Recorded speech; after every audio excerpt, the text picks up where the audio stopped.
Hello, welcome back to What the Flick. I am still Christy. That is still Matt. We're talking about actors behaving badly. It's always fun to tell stories.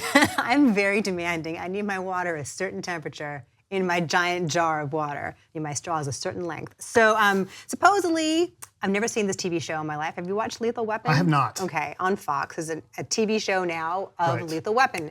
And supposedly, one of the stars of it, Clayne Crawford, is difficult and has been disciplined, and they are pondering recasting him with a different actor opposite Damon Wayans.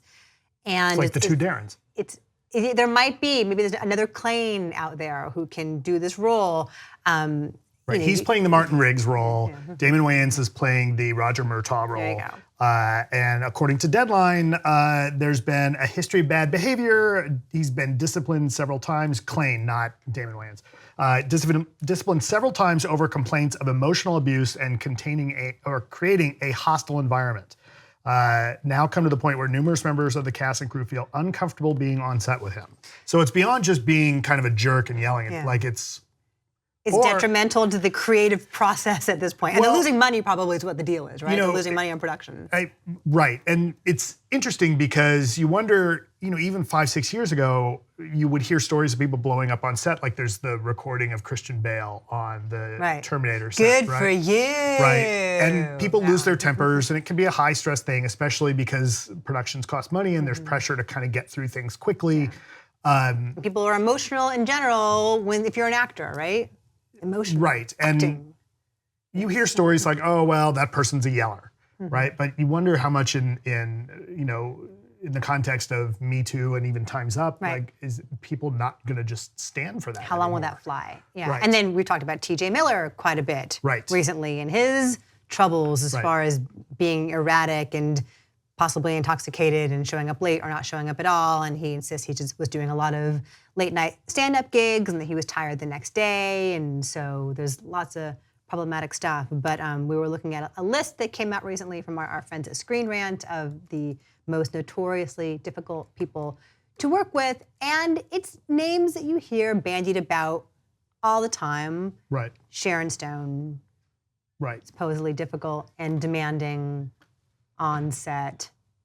Yeah, you hear about issues with people on particular sets. It's more like who's got a pattern, right? And then the question is, I find, is like at some point, like who keeps hiring these folks, right? I mean, it's the flip side of that is, for all that we rag on Adam Sandler about his movies, everything I've heard about him is that he is, like, his sets are super chill, he's super friendly, he's fanatically loyal to his friends, and he's great. There's a fly in here. There was a fly.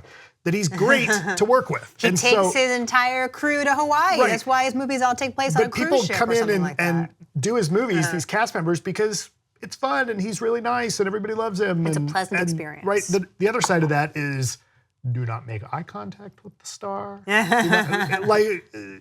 Now, look, I get that sometimes people have a process, and is it fair game if you're really intense and say, hey guys, I need you to just kind of like leave me alone so I can focus? Like, that's fine. I'm going to stay in character the entire time and you can't talk to me. That seems a bit much. Because I think what sometimes happens too is you get to a point, and this is what it sounds like with the guy from Lethal Weapon. Like, you know what, buddy? Other people on that set also have jobs to do. They're all working, right? I mean, you'll see people, you hear about this at junkets where somebody will be really, like, they'll be jerks to the press or they'll be jerks to the other people there. It's like, look, everybody's here for a job, right? People are working. For the same goal. The other thing I always find too is there's nothing worse than the star who thinks they're on a list higher than they actually are. Like any B-lister that thinks they're an A-lister, it's like, oh. But as you point out with someone like Adam Sandler, right? You can be an A-lister and not be a jerk. So also on this list are everyone from Shia LaBeouf, who has had some erratic off-screen stuff over the recent years. Charlie Sheen, who is, of course, notorious and perhaps not as #winning as he hoped to be. Who else? Bruce Willis, I guess, was difficult. I don't want to believe that. Is Bruce Willis difficult? So that's the story that Kevin Smith tells. Right? Oh, right. With he was so excited about doing Cop Out, and then afterwards it was like, oh, this is terrible. Yeah. Right? I think Bruce Willis seems like one of those guys, we'll talk about, I remember somebody, I don't remember who it was talking about, somebody in our circle of film journalists. They were talking about another Die Hard movie or another, I think it was a Die Hard movie. It's like, ooh, who's going to direct that? Or who's directing? It's somebody that Willis can push around. I see. Right? Yes, this rings a bell now. Yeah. We talked about, is Bruce Willis going to go to movie jail? This was that. Right. This was that. Another one on here is like Steven Seagal. So what? He's just an intense guy? Is that it? I hear he's awful. Okay. Like, not just an intense guy. Like awesome, the way you phrase there's that. rumors about he's harassed and abuses other people. I mean, it's... But like at his peak, like peak Seagal or like last week, right? There's like an up and down process quite frequently in this business. Okay, this business we call show. Sean Young. You just hear all the crazy stories. Crazy off-camera stories, stalking with James Woods and what? She stalked Tim Burton and Michael Keaton. I'm not sure I necessarily believe anything coming out of James Woods' mouth. He might be an unreliable narrator. Right. So one thing I don't agree with on this list is Lindsay Lohan.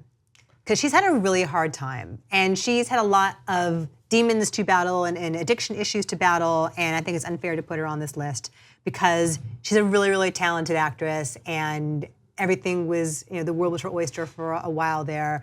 And I don't know that she's necessarily a difficult person so much as she has needed help over the years. She's been in trouble and needed help. So I support you, Lindsay, and I take you off of this list. Right. Two people that definitely go on this list, Shatner. Okay, so what do you know about that? Well, look, I've interviewed him and he was fine. Yeah. But I was given the tip like, if you're losing him in an interview, bring up horses. And he'll wake up because my impression was he gets tired of talking about Star Trek.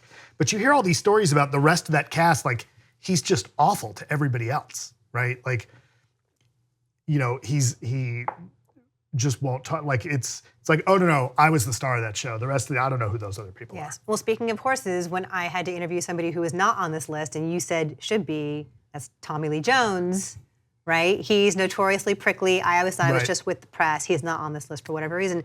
But I interviewed him like 18 years ago when Space Cowboys came out. I went to the Space Cowboys junket in Houston, down at Johnson Space Center in Houston.